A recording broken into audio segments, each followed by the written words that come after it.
Hey everyone, listen, this video is put together to help with the assignment on estimating roots. So we want to be clear here in this video that we're finding an estimate for a root, not an exact value. This is 8th grade is often the first time where students work with this. So we have questions like we want to estimate to the nearest integer. So what's the nearest integer that the given value is to, its root is to? And I want to show this two different ways. First way I want to show is using a number line. In class, students, we took everyone got a measuring tape. Thank you, IKEA, for supplying these. And what we did is I had students highlight all the perfect square numbers. So 1 times 1 is 1. 2 times 2 is 4. 3 times 3 is 9. So we could say 3 squared is equal to 9. Back here we could say 2 squared is equal to 4. So it's different ways to write it. But these are all our perfect square numbers. The square numbers are a great reference when it comes to estimating roots. So I'm going to write the first few here, and it's going to help me answer these questions and estimate. So the first one is 1, because that's 1 squared equals 1. 2 squared equals 4. 3 squared equals 9. And then the pattern continues on. We're doing 1 times 1, 2 times 2, 3 times 3. If I'm going to write out the pattern here, it would look like this. 1, 4, 9, 16, 25, 36, 49, 64, 81, and 10 times 10 is 100. So there's the first 10 square numbers right there. Students highlighted these.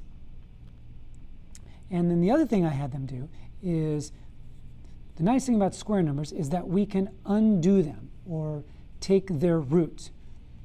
Here's one of the things in class we did, that roots undo exponents. Just like adding undoes subtraction, and multiplication undoes division, and division undoes subtraction. But roots undo exponents, and exponents undo roots, which is why it's very common to look at roots when you're looking at exponents. And that's exactly one of the things we're looking at this chapter. So I want to be able to take a root of 18. Well, one way to look at this is like, okay, there isn't a perfect square number for 18, but I do know that 18, here's 18 right here, right? And I could see that it falls between 16 and 25. So the problem's asking me, what's the square root of 18? What's the nearest integer? Well, I don't know, but I do know that the square root of 16 is 4, because 4 times 4 is 16. And I do know that 25 is this perfect square number. I could take the square root of it easily. The square root of 25 is 5. And the reason this kind of works this way is 16 is the same thing as 4 squared. So there's 16. If I take this, what we've got to keep in mind is that this symbol here, the square root symbol, it undoes the exponent, and what we're left with is the base. So I know that the square root of 16 is 4, and the square root of 25 is 5, so the square root of 18 has to be between 4 and 5. As a matter of fact, you can see it's closer to 4 here, so the square root of 18 is going to be approximately 4. Of course, it'll be a decimal number if we break out a calculator. It's much messier than that, but we're just estimating to the nearest integer. So there's one way to look at it. Here's another way to consider it.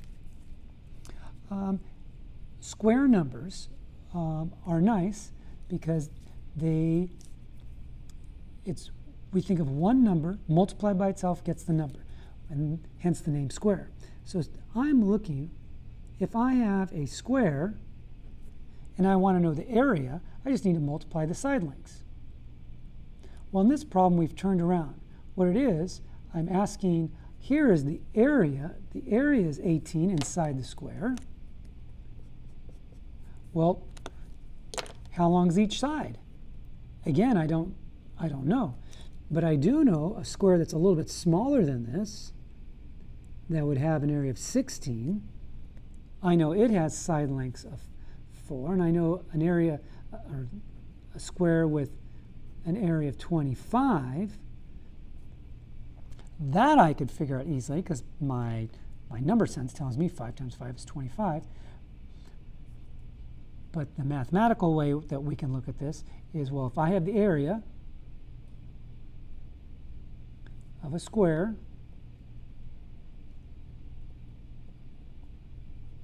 and I take the square root of it, what I get out of that is the side length. And we can see that here, because if my area is 25, 25 is the same thing as 5 squared. And as I said just a moment ago, this symbol here, the square root symbol, it undoes the square, and my answer is the base, 5, which in this model with the square, well, that is the length of the sides of the square. But for this one here, we'll do one more. What is the square root of 53 to the nearest integer? Well, I can look on my line here, and I can see 53. Here's 53, and 53. So I'm looking for this, the square root of 53. Well, it's between the square root of 49, which is 7, and the square root of 64, which is 8. So the square root of 53 looks like it's going to be a lot closer to 7 than it is to 8. So the square root of 53 to the nearest integer is going to be estimated at 7. Hope this video helps.